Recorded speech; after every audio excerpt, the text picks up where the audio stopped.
Thank you for joining us for this episode of the Palakari Business Podcast. I'm your host, Abby, joined by my co-host and husband, Nick. Palakari is a Greek word that means a person who has achieved great things beyond their years. On this podcast, we hope to help you achieve great things by having conversations with successful business owners, entrepreneurs, and influencers from all walks of life. If you want to learn how to start a successful business, grow in leadership skills, or receive practical encouragement on chasing your dreams, this is the podcast for you. So my name is Seth. I am a current business owner. Currently, I own first thing I got into was restaurants. Long story short, my wife wanted to be in restaurants. That's what she went to school for. I knew I wanted to be in business, and I was doing some sales and stuff through college, and decided I wanted to own my own business of some sort. I had no idea what I wanted to do. Couldn't really figure it out. And then I was like, well, if my wife wants to stay in restaurants, let's try to get a restaurant together. And I was doing restaurants through college, and I actually really enjoyed the restaurant industry. But I couldn't see myself being a server long term because I knew my body was going to break down. I wasn't going to be able to carry the plates and whatever. So I was like, well, if I love this industry and want to stay in it a little bit longer, then let's try to buy our own restaurant. So now we've got 2 restaurants. We have a bar. We have a 25-acre farm, and we've got some other projects in the work as well. That's awesome. Nice. How did you get to that place where you could actually buy a restaurant? Because that's a pretty big jump. It is. So all the way throughout. So I actually started out doing sales in vector marketing. So I sold Cutco kitchen knives. Did very well at that. It was actually probably the best job I've ever had. I can't speak highly enough of them. Yeah, it is a tough job. It's hard sales, but the stuff that I learned from it was way better than what I ever learned in college. So I still wanted to complete college. So I had saved some money from doing that, and I did well at it. So I had a little bit of money saved, but then I was like, well, I need to finish college, and it's hard with sales because you're so focused on what you should be doing. Like, I should be selling, I shouldn't be doing homework, where it's a lot easier to become a server or do something different, where once you leave the job, you no longer think about the job. So that's when I decided to make that switch. But to get to the point of owning a restaurant, it was just, I've always been really good at saving. And I know it's not a great answer, but I'm very, very good with money in the terms of, like, whenever I made money serving, I would save all my tips, save all my tips, save all my tips. And I didn't know what I was saving for. Had no idea what I could be saving for. I knew I was saving for something, some kind of business in the future, some kind of rental property, some kind of something to kickstart my business. So by the time after I graduated college, I'd been serving for 3 years. And then my wife got transferred out to the Bay Area to manage a restaurant. So her managing a restaurant and me serving, making more money serving in the Bay Area. We just kept saving until it came along where this opportunity came about. And we barely squeaked in with enough money. I think we had saved by that point. Well, okay, so then also there was this wing restaurant in town, back where I grew up in Modesto, that I grew up going to, loved. I'm like, man, I wish they would expand. I don't know why there aren't more of them. And I remember going in one time and opening a menu, and on the front cover of their menu it said, "Own your own franchise for $30,000." Well, I kept that in the back of my mind for years. So finally we got to a point, I'm like, I don't know why there aren't more of these restaurants. It would be so easy to run. $30,000, we have that. We had like 80 saved. Let me give them a call. Well, it turns out that was just a franchise fee. That wasn't the 1.7 million it cost to build a restaurant. So I was like, well, that's not going to help me. I don't have anywhere close to that. And the guy just started talking to me. He's like, oh, where do you want to put a restaurant? I'm like, oh, close to where I used to live, so that when we start having kids, we'll be close to family. So Turlock, Merced, somewhere around there. They're like, actually, the lady in Modesto is selling her restaurant, and it's a lot easier to get a loan on an existing restaurant than it is to build a new one. So that started the whole ball rolling, and it took exactly a year from the day we started trying to get the loan and do everything before we got into the restaurant. Wow. Dang. Well, that's crazy. That's good timing, huh? Yeah. It took about 6 months to find a bank willing to work with us because we didn't have the capital that they wanted to see from it. We had less than, what was it, So we had 80,000. My grandpa gave me a loan as well on it to help us get. We had to get to 120,000. That was the mark we had to get to. And even then, it wasn't 20% down. I think we were working off. I think we were working off 15% down, which a lot of banks aren't willing to work with. But we found one that was willing to do it. We had no collateral to throw up because I had nothing, nothing substantial to my name that a bank would care about. So it was just this bank willing to take a risk on us and pull an SBA loan for us to get it. So when we squeaked in, I think we had less than $5,000 to our name. And our first payroll was coming up, and that was $20,000. And our first food bills were coming up, and those were, $3,000 or $4,000 a piece. Our first rent was almost 10 grand. So I was like, we better sell some chicken wings or we're dead in the water. I have no idea what we're going to do. So that first year, we didn't have any managers. It was just me and my wife, and we had a 3-month-old at the time, and we just kept going from there. Wow. That's pretty crazy. Starting businesses is often you find yourself in that position where you save up, but then you gotta spend money to make money, right? And you'll go through it all at the start, and then it's scared, and then you're scared. It was absolutely terrifying. Yeah. But one thing that helped to make that jump is kind of as a joke. I'm like, well, at least with bankruptcy, 7 years gives us enough time to get into another career and just do the normal thing like normal people do. Yeah. Because we were young. I was 26 when we bought it. And my wife was 25. So it was like, worst case scenario, we can still recover from this before we need to retire. That first year that you were kind of, going through all that, and it was a big risk and kind of intense, what were some of the lessons you learned through that time? Oh, man. We learned a lot through that first year. We learned really well how to work with each other and not against each other, as I've never worked with my wife in that capacity. We didn't see each other very often because one of us was always at work and one was always with the baby because the restaurant was open every day of the week. So we saw each other for an hour or two a day when we would go into changing shifts or whatever. We learned very much how to. I think a lot of what we learned was just how businesses run. Because even though I went to school for business and I'd done sales and I thought I knew how businesses ran, I didn't really understand the ins and outs and what what would keep it going. Also, the law of averages. I was always stressed out about like, oh, well, what if we don't sell this day? What if we don't sell that day? And a big thing that was taught to me in sales, but I didn't understand until owning the restaurant, is the law of averages, where the law of averages work out almost all the time. So if you average $5,000 a day, you're gonna do $5,000 a day until you do something really horrible or really great to change your business trajectory, either positive or negatively. And I was always stressing out like, oh, we only sold 2,000 a day. How are we gonna make it? And then the next day we'd sell 6. So it was learning that the law of averages in business work out. If you do those numbers of phone calls, you're going to get so many results. If we keep showing up every day and we keep doing better than we were the day before, the results will just keep getting better.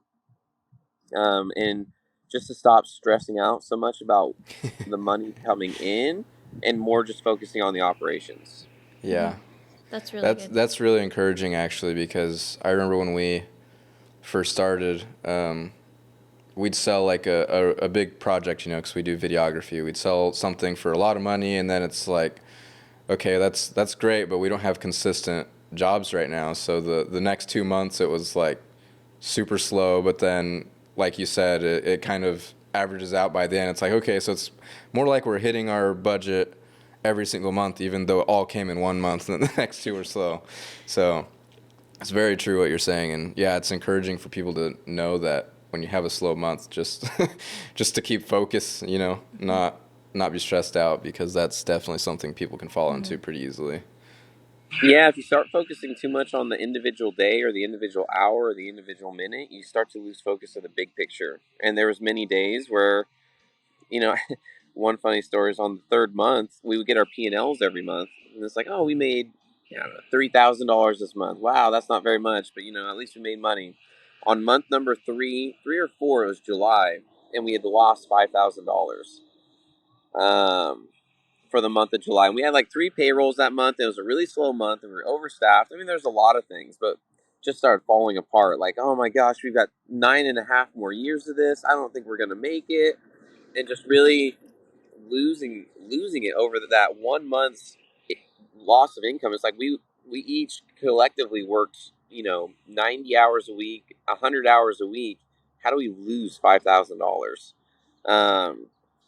And even being able to back up in 1 month doesn't really, 1 month doesn't make or break who you are, and that doesn't make or break your sales. You could have one bad month. Is as long as it's not a consistent thing. That's where, yeah, okay, we have a bad month, but next month will be better because law of averages play out in business. Mm-hmm. Yeah. Yeah, so it's like really about staying positive and Yeah. not freaking out. Yeah, that's good. Yeah, that leads me to my next question. What are some of the misconceptions, maybe if you had any, that you had when you first got into your restaurant and were working? I mean, there's a lot of misconceptions over having worked in the restaurant industry. If you're talking my specific industry and going into owning a restaurant, where you don't realize how much money businesses pay out. Because as a server, I could look around and I could count, okay, how many servers are there? Okay, they're being paid $15 an hour. How much money is our sales for the day? How much does the food cost? And I was always really good at running those numbers, but there's a lot of little costs that you don't see in there. I was terrified to open the mailbox for the first year because every time I open the mailbox, there's some other California entity that's asking for additional taxes.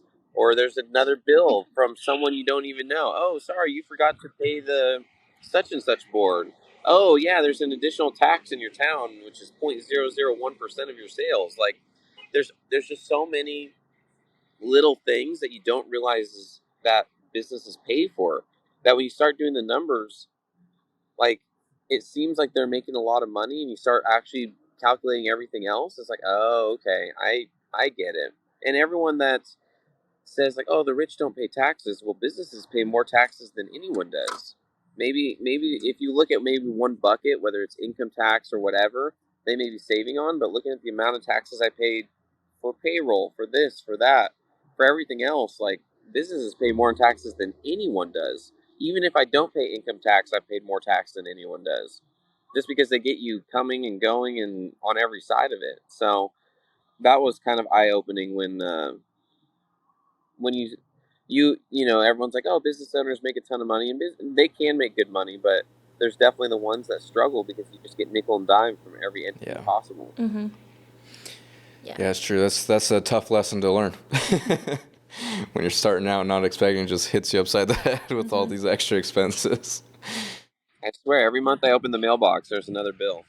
Yep. So, obviously you and your wife kind of shared that dream of wanting to have a restaurant and have that business together. So how would you encourage someone who wants to start a business, also has a dream like that, but is unsure if they could or if they even should? So the best thing I learned from college, the best thing is I was in this entrepreneurship class, and they were going around and they were going around to each person and they're saying, okay, what this is an entrepreneurship class. What is it you want to do? And one guy's like, I want to develop the next, be the next Elon Musk, develop the next rocket ship. Oh, this person wants to create this thing. This person wants to do this thing, and they're all great ideas and very far-fetched, and obviously not everyone can be the next Elon Musk because there is only one Elon Musk. Not everyone can be the next Bill Gates. Not everyone can be the next Salesforce. And there's one Indian guy in that class. When they're going around, they got to him, and in a thick Indian accent, he says, I want to open hella 7-Elevens. And everyone laughed. Everyone thought it was hilarious. And it stuck with me because as I was thinking, I'm like, this guy's the smart one because it's a proven concept. We don't have to go around and create the next big thing because that takes a lot more time and energy than the average person is willing to put in. So that got me thinking. I'm like, I don't have to reinvent the wheel, at least to get started. Maybe one day we've got many businesses and I know what I'm doing and I can try reinventing the wheel, but just to get your feet wet, it's actually not that a bad idea to just look at what else is making money and copy them. Because if the 7-Elevens, if that's going to project your income going from $50,000 a year to $150,000 a year, then do that. Get to that next step. Always, a lot of people, and then a lot of people I went to college with, they look at that 9 to 5, and they're like, the 9 to 5, that's the way to go. That's what I'm working for. That's what I'm trying to get. And they're people I was serving with. And then they get locked in their 9 to 5 that they're really happy about and they were really excited about. And when you do the math on the numbers, they were making less money doing that job than they were doing the career job, or sorry, doing the serving job.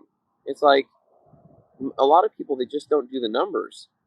I'm like, you're making more as a server. Why not stay? Unless that's your dream job, like you're becoming a teacher and you're taking that pay cut to do what you really love. Why are you taking a pay cut to do a job you're not married to, that you don't love, when you're making more as a server? So if you're looking to start your own business, it's you got to just keep building your way up. If you're making 50,000 a year, but you can take a step in another direction to make more, and just save more money to build that, to to get to that business, then go ahead and do that. But a lot of people get blinded by not doing the numbers and not figuring out what makes the most sense for them. um, I know it's kind of a long tangent, but that's just kind of what it's just most people don't run the numbers and don't figure out. They see that end goal of 9 to 5 is I've made it, and they haven't actually ran the numbers to be like, well, could you make more money doing something else? Could you get to a better point in life to fulfill your dream by accomplishing something else first? Um, so that's just kind of that's the one thing that from college that stuck with me. The guy that, yeah, everyone else want to be the next Elon Musk. Well, how many of them are the next Elon Musks? None of them, because I don't know any of their names. But I bet you out there he's got a couple 7-Elevens. I haven't followed up with him, but he's probably got a couple 7-Elevens, and he's probably doing better than all of us are right now. But that first step doesn't have to be towards, it doesn't have to be towards that huge dream you have. It could just be a step in the right direction to get you towards that. So if you want, I would recommend not owning restaurants unless you really love restaurants, because it's not the easy. But it was something that me and my wife both knew. I was like, well, I could try to go open up this new business and this come up with this new thing that I don't know anything about. But like it's I could try to reinvent the wheel entirely for me, because I didn't know a lot of these industries I was looking to put my foot into. But I was like, I know restaurants. That's one thing I know. So let's, for my first business venture, let's try to take a step in a direction that both me and my wife know very well, and my wife knows way better than I do. So she's a much better restaurant manager than I am. So that's just what got the first step. Just do what you know. If that's what you know, and it's gonna create much better opportunities, then go for that. And then in the Yeah. future, when you're in a better place, now you can try to play with some things and try something completely brand new. Yeah, one thing that brings to light too is the way that you're talking is like encouraging people that there's so much time, right? Like you can try stuff out, and people feel like if you try something out and you fail, you've wasted your entire life, but it's really not the case. Like you can try so many things and fail at some, succeed at others, and then you do your dream job, later on or whenever, like there's time. And I feel like people get caught up in just it's Especially while make it we're or break it young. now. Yeah. Yeah. Especially while we're young. You bankruptcy only stays on your credit score for 7 years. So if you're young, take the chance. Go for it. Why not? What's the worst you lose? You still end up in the same job you had before. Yeah. And yeah. Yeah, I agree. That's a really good point. Uh-huh. So going back a little bit, I have another question about when you guys were first starting your restaurant too. Did it come already staffed? Did you have a staff already there? It did. It did. It'd been running for 12 years. It was not running very well by the end. So it came with the staff, but really our positive direction change came when we finally got rid of one of the last staff members for various reasons. We would have done a lot better had we gone in and fired the entire staff and started from new, because that's just how poorly trained they all were. There's a million stories about the lady that used to own this place, and I think she was just burnt out by the end. But by the end, she one of our turned out to be one of our best staff members. She just walked in the parking lot, saw a kid skateboarding, like, "Hey, you want a job? Come here," and brought him in. Oh He wow. turned out to be one of our best staff members, and he was with us the longest. But where we got him, the staff was wholly and entirely untrained, and some of them were even untrainable, really. Yeah.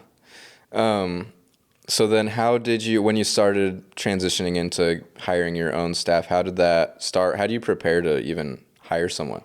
Like what numbers do you crunch? What do you do to start hiring people?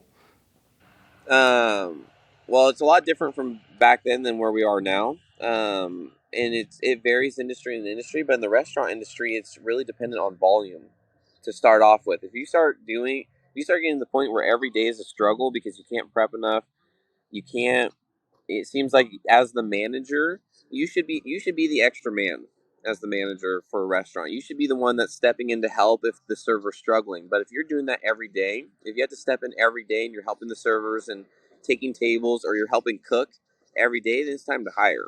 Because you shouldn't be doing that every day. You should be the extra man stepping in when you're needed. You're the floater. So that's kind of the point and by that point too, you should be making enough money to support that extra staff member, because if you have to step in as a manager to do it, either if you can't afford to hire that extra person, your prices aren't high enough or your profit margin's not high enough. Um, but also the sales should support that extra staff member, because each staff member should do X amount of sales, whether it be server. Say if I'm doing a $3,000 day, well, $3,000 day could support, say, 6 people comfortably. But if you bump up to a $4,000 day, you may need to add 1 or 2 people to help support that, to make sure you're giving guests a positive experience. So that's really when you kind of start. You obviously have your shifts as you go into a daily, weekly schedule. You know what you expect every day, because law of averages. You expect to do X amount on Monday, X amount on Tuesday, and you fill those spots and those roles. So if you have someone quit and you don't have people to fill that spot, you hire someone new. But when you start struggling, that's when you have to hire extra people and add more people to your days. So if all of a sudden Monday we can never get prep done, or we're always running out of things, your staff is crying in the corner because it's too tough on them, that's the time when you have to start looking at, okay, do we have to hire extra staff to fill the holes, or do we have to hire extra staff to create new positions and to create Yeah. new bodies in the kitchen or in the front of house to deal with that. I don't know if that answers the question, but No, yeah, that's good. That's good.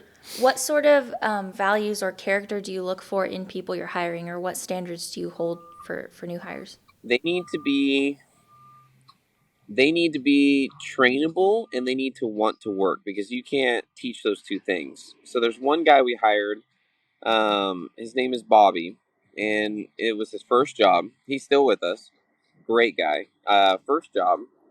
Um, and he came in, and he'd never worked before, and he may have never really like mowed a lawn before. Who knows? So he was struggling at first. And he was even at one point talking about quitting because he felt like he was failing us. And he didn't have a car, so I took him home one night. I was like, you know what? He's like, I don't have a car. I live all the way across town. I don't know if I can still work here and make it to work. I'm like, nope, that doesn't work for me. I will drive you home or pick you up anytime you need it. He's like, what? Really? Why? And I told him while driving him home one night, I'm like, because I could tell you want to work. You don't know how to work, but I could tell you want to be here. You want to do well, and that I cannot train. So yeah, I will drive you home. I will pick you up anytime you need. I will go out of my way to make sure you can get to work, because finding someone like you is irreplaceable. Where I could hire someone else if that has 10 years kitchen experience, but if they don't know how to work, and if they're lazy, if they know how to just get by, that's a worse person to have for you than someone that wants to do well and wants to work hard. And those people are tough to find. So now Bobby's got a car. He gets to work every day, and he's one of the best people on our team. He works hard, does everything right, and finding those people and recognizing them is hard. But then making sure you take care of them is the other piece of it. And how do That's you good. take care of your employees then? Well, So just a lot of employers don't really take care of their employees, and that's what we found when we were at I used to work at BJ's. Me and my wife both. It was probably the best in terms of restaurant. It was the best experience we could have had. They're a restaurant that's doing many things right, The one thing I felt like they weren't doing right, but I guess as in terms of their shareholders, is paying their kitchen well enough. So my wife worked out in Salinas, and she couldn't keep kitchen staff to save her life because they had their rules on, like, all right, this is what we're paying you. This is whatever. You get these raises when you hit these marks, but next door, Red Lobster was paying an extra 50 cents more. So, and down the street, these people were paying 25 cents more. That's not that much money, but they would keep losing their staff to these places because they weren't willing to pay them as well as the other places were. So, I mean, you have to take care of them in a variety of ways. One, for what they're. I know we are a college job. We're a high school job. We're not a professional career job, and a lot of these kids have other things going on. So one of the easiest ways that you could take care of them is making sure that they get their desired schedule. Obviously, we have times we need you there as well, but if you have something else going on, I used to tell people I'll work with any schedule you have. And actually, our general manager right now, he was our only Craigslist hire. He was hired as a kitchen staff, and he sent me a message. He's like, "Hey, I coach football, 4 days a week. I need someone that will work with my schedule." I'm like, "If you're willing to be here in the morning, I'll make sure you get off on time every day and get to your football practice." And now he's our general manager. So it's working with, if you can work with their schedule and give them, now obviously they have to show up to their shifts, they're scheduled, and there's a different side to that. But if they need this time off to be with their family, then give them the time off to be with their family. During the pandemic, I drove through McDonald's and it said hiring staff $16 an hour. I called my wife. I said, no one's making less than $16.25 an hour in our back of house because I'm not losing a single person to McDonald's. So we gave everyone a raise that day, right then and there. Everyone was at 16.25 or above because I was not going to lose anyone to McDonald's or Taco Bell or any of the other places, by them just going through and getting a Big Mac and being like, hey, I can work here for more money. That I didn't want to lose any of my staff members to these other jobs that are the same type of job I have. If anyone moves on from my restaurant, for my kitchen staff specifically, I want them to be moving up in the world because I can't pay them $30 an hour. I'm a restaurant. That's not what's going to happen. But I want them to get those jobs. But I don't want to lose them to McDonald's or Taco Bell or the other restaurant down the street because that's me failing as a manager in some way, shape, or form. Whether they weren't getting the hours they wanted or needed, whether they weren't getting paid well enough, or whether they just it's never it's always the managers that fail the employees. That's the reason people don't quit jobs, they quit managers. That was an old saying I got when I was working at Cutco. Is people don't quit jobs, they quit management. If they love you as a manager and they believe in what you're doing, they will stay with you until they get the better opportunity. And by better opportunity, I don't mean similar opportunity. I mean they're moving their way up in the world. Kind of going off of that, then I would like to know, what do you think is the most important aspect of a successful business? I think the most important aspect of a successful business is, I would say, the management team. Having a good management team, having a team that cares, that takes care of their people, because it all comes from the top. When you have bad managers, it creates a bad working environment for everyone because everyone's complaining. No one wants to be there. No one gives the guests the right service. I'm speaking for my industry specifically. When you've got a good manager, it makes all the difference. Even when I was in sales, when you had a good manager, it created a whole. The management is what leads the team. And if you don't have a manager that's there to take care of people, to help people, to make sure that they have your back as well as the employees' back, to make sure that they take care of their customers, I mean, it all falls apart. That's the one thing we have found our niche in, not trying to specifically, is we've picked up businesses that aren't doing as well as they should, and we've been able to turn them around, and increase sales out of something that's already existing.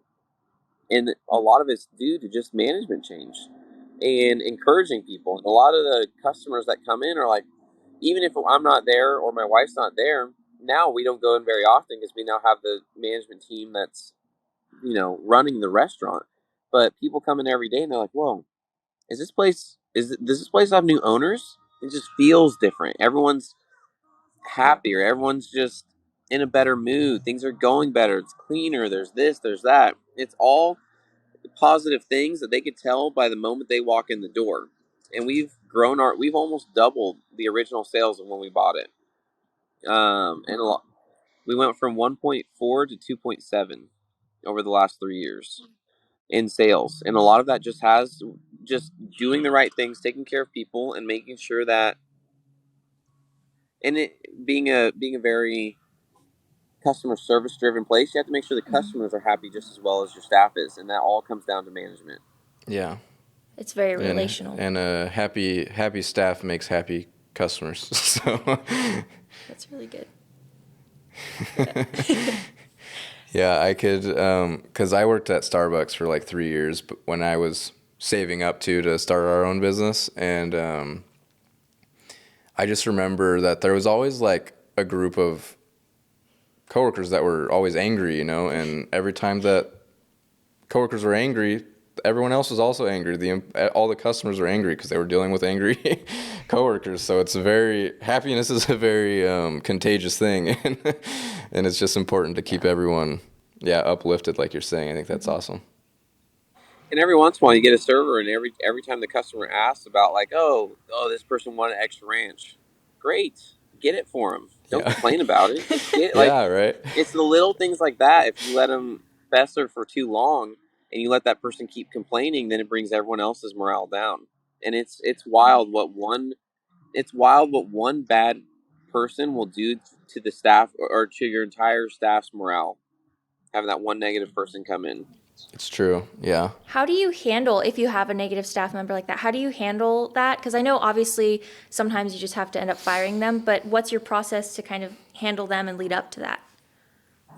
Yeah, I mean, unfortunately, a lot of times we've had a couple recently where it's had to lead to firing. There's other ones where there's another one we've had to pull aside a couple times and just lay it out for them. Like, hey, if you don't fix this problem and this issue, you're going to be fired. I mean, these are the problems that we're seeing. This is what's happening. You're bringing everyone else down around you. You're going and you're complaining about people right in front of their faces. Like it's something you have to take care of quickly, and it's not very easy to do because a lot of times it's not really a fireable offense. You can just be like, oh, you're over there gossiping, you're out. Um, you kind of have to, but you have to lay it out for them and be like, look, if this keeps happening, I mean, we're going to pull you from some shifts. A lot of times it may not even lead to firing because you don't really have grounds to fire them. But as they get fewer and fewer shifts because nobody wants to work with them, and you've laid out for them, like, look, if you can't stop this, you're going to get fewer shifts because I have other people who are very happy to be here. If you don't want to be here, go find something else. And eventually they will go find something else. But it always needs to be a conversation to start with. And a lot of people, myself included, don't like to have those conversations. Those are tough conversations to have with those employees and to try to get them going the right way. And some of them, they'll clean up for a while and then they'll give it a couple months and they'll be right back doing the same thing because that's just who they were or who they are. Um, but yeah, it's just a lot of really tough conversations to have with them. Yeah, that's not fun. Yeah, no, it's not. But it is a important thing to do too, because I remember at that same Starbucks job that wasn't really something that happened very often. No one really got talked to. They just, oh, today I'm working a third of my hours, or this week I'm working a third of my hours, just slash, and it's like, I don't think that they're going to really improve there. It's just they're just gonna get more mad, right? Yeah. Without any like. Yeah, if you don't give them a conversation first, then it doesn't actually help anything. At that point, you're trying to get rid of them without firing them, which is a thing my old company used to try to do too. Oh, why am I only working 2 days a week? Probably because no one likes you, but no one told you that yet. So if you don't have those conversations, they don't have a chance to improve, and then you're just kind of, I don't know, not being a great company to them or manager to them. But Yeah. Yeah. Yeah. So if you could distill, I guess, all your values as a business owner into like, say, 3 things, what would that be? I think taking care of your employees, number one. However you do that, whether it's you pay them well, you make sure they have for my industry, paying them well, making sure they have the time off, and also we do an end of the year work party where we go and buy, just giving them some kind of appreciation, whether it be, daily, monthly, or yearly, and just really making sure you take care of them. And sometimes all it takes is good job, like telling them they're doing a good job, telling them you appreciate them, and that feeling of appreciation it goes a lot further to them than even money. Sometimes it's just knowing that you appreciate them and that you feel they're doing a good job. We almost lost one guy because he didn't feel he was a great worker, and he's just one of those that's always been there and you just don't think about it. And he was kind of looking at a job elsewhere, and I was like, why is he looking to go elsewhere? And he just hadn't felt appreciated in a while. And sometimes it kind of kicks me in the teeth because I'm like, how have we not appreciated this guy? This is one of the best guys we have. He never misses. He always does great. So at that moment, I'm like, nope, give this guy a raise and tell him he's awesome and tell him every time he comes in here because he is. So taking care of your people, I think, is number one. Also, a, a big thing that I found too is depending on what kind of business owner you want to be, you don't want to be the best one in the room. Is one thing that I've really learned is I forget where, if it was college or what, but someone said, so I heard a story of some CEO in the room, and he had all his people around him, and he's like, the best part about this I am the least proficient at every one of these guys' tasks. I am the worst at HR, I am the worst at this, I am the worst at that. Why? Because I hired people who are better than me. That's what you're trying to do as a business owner. I tell people all the time, I'm the worst manager we have by far. Every one of our managers are better than me because I'm not trying to hire someone worse than me. Why? Because that means I'm going to be stuck there every day, all the time. And I've finally gotten to a point where I can run the business side of it, which is what I'm good at, and know that the restaurant's running better. I mean, there's obviously things that I'm better at, but I know strictly management wise, the staff we have in place runs it better than I do, which is a good feeling to have because I don't stress about not being there.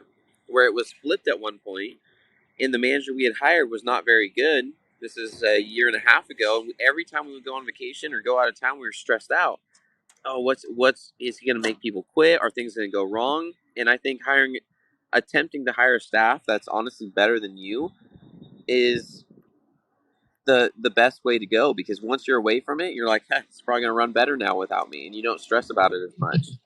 Um, so really finding that management team, that staff that is great at their job and excel at what they do. I know my weak point in life is management. I'm not a manager. I'm a great worker. I'm great at many other things, but I'm not a good manager. I can do it, but I also know that to do well as a business owner, you need to hire people that are better than you. And that's how we've been able to grow multiple businesses now and continuing to grow multiple businesses. And then taking care of those managers that you have. So that would be two. It's just making sure that, especially due to growth, you're always hiring strong people, hiring people that are better than you. I want to go back to what you were just saying, though, too, for a second, is I think that there's a big misconception on what leadership is, too, and people fall into that mindset of, to be a leader, I need to be the best, like I need to be better than this person to lead them. But like what you're saying is super awesome because it comes from a place of humility. Yeah, humility and raising other people up to do exactly what they're called to do, right? And you do what you're called to do. That's how things work best, not you trying to do every single thing on your own. Yeah. Because then your business can't even grow past your own capabilities at that point. You're bottlenecking yourself, right? So it's just awesome that you realize that because I feel like a lot of people don't understand that. And I do that myself too, where I have a hard time letting other people do work. Yeah, and just realizing your weaknesses. I've known forever I'm not a good manager. When I got moved up in the sales company to the management side, I was a terrible manager. And I knew it from then. It's something I've worked on and I've gotten better at, especially after managing a restaurant for a year. I could definitely manage, but it's not my strong suit. It's not where I enjoy being. I definitely am a very customer focused person, but that's why when we went to hire a manager, I'm like, I need to hire someone who's done this for years. And that's where we found our current manager or kind of operations manager. Is he's been running restaurants for longer than I've been alive. I think, and I'm like, this is the way to go, because he knows what he's doing. Yeah, somehow I was able to be the one to buy the business and run the business and whatever, but also realizing that not everyone can run a business. It's just not. I don't know. It's just not everyone's strong suit, I guess, and other people are strong at different things. So it's just realizing what you're strong at, and then trying to hire up for the parts that you're weak at. I think the other thing in regards to restaurants, just really taking care of the customer and really going the extra mile for them. That they are not your enemies, and that there. If you've ever been in the restaurant industry, there are times when it seems like it's the staff against the customers, and it should not be that way. You should be taking care of your customers. However, even if you're giving them away free stuff, if you're doing this to just try to save that sale. A big thing I learned was the losing dollars to save pennies. If you've ever heard that saying, the old owner of the restaurant, um, she was stuck in that mindset where, say this customer came in, and I mean, there's story after story, but say this customer came in, they're like, oh, I want to order 5 wings, and then they got it, and say it was cold or something. Oh no, you have to pay for that. You bought it. I don't care if you don't like it. Like, okay, well, that customer's never going to come back again. So now you just lost a customer. Yeah, you made your, $6 or whatever. But if they would have came back 10 more times, you would have made that back tenfold. And a lot of people get so wrapped up into the pennies they're losing that they're not saving the dollars in the long run. They're not seeing that big picture. And that also goes into spending money to make money. I think that's a big part too. Is there's a lot of restaurant owners, there's a lot of business owners that they're not willing to spend that extra money. They're trying to save every dollar. They're trying to make every dollar. And at the end of the day, you don't need to make every dollar. I guess it's all wraps into one, where I've been a big advocate of, like, I don't need to make every dollar. That's why I'm willing to pay most of my staff more than normal, because I don't need to make every dollar. I want to make good money, but I would much rather pay them out better, take care of that customer, spend the money on that piece of restaurant equipment that's giving people problems, fix our AC for customers, and spend that money to make sure that we can continue to make more money. And that was something that the old owner was very, very bad about. I mean, there's story after story that I can go into of just stuff that happened. I mean, even there's a story where she poured a beer for someone. They're like, "Hey, this tastes flat. I don't want this." She poured another beer. She charged them for both of them. Well, you ordered both beers. I mean, it's just some wild stories of. But now you just lost that customer. They're never going to come back. So it's really knowing on when and how to spend money to continue to grow your business. But it's making sure that the day that you decide to stop spending money on your business is the day it starts dying. That's really good. Yeah, it's true. There's a lot of little investments people make without realizing that they're investments, right? You don't get the instant return that feels good of, selling a product, but there's a long-term return, like you're saying. Yeah. So. Really good. Well, it's like since we're a restaurant, we sometimes will send out a DoorDash or Grubhub, and it's missing something. Well, we always drive it out to their house after that. All right, I'll bring it right there. Because if they call, sometimes they don't call and they just complain on Yelp, and there's nothing I can do if you complain 3 days after the fact. But if you call me back and it's missing from your bag, I will personally go out and drive it to you. Why? It's our fault, but I will fix it. Or anything that we can do to save that sale for the future. Yeah, I spent my gas money, probably remade the product, probably lost money on the entire transaction. But if it saves that sale for the future, then it's worth it. It's been a wild ride these past, what's it been, 4 years? Mm-hmm. 4 years now. So we'll see where another 4 years brings. Like I said, we've got other businesses and stuff in the works that I don't know. Maybe it'll be a different conversation in 4 years. Yeah, That's exciting. That is exciting. We hope you enjoyed this episode of the Palakari Business Podcast. For more information about our guest, check out the links in the show notes. To connect with us, you can find us on Instagram and TikTok under the handle Hammond Cinematography, or just search Nick Hammond on YouTube. Nick and I are the founders of Hammond Cinematography, a video production company located in the Central Valley of California. If you'd like more information about us and our business, you can check out our website linked in the show notes. We'll see you next time.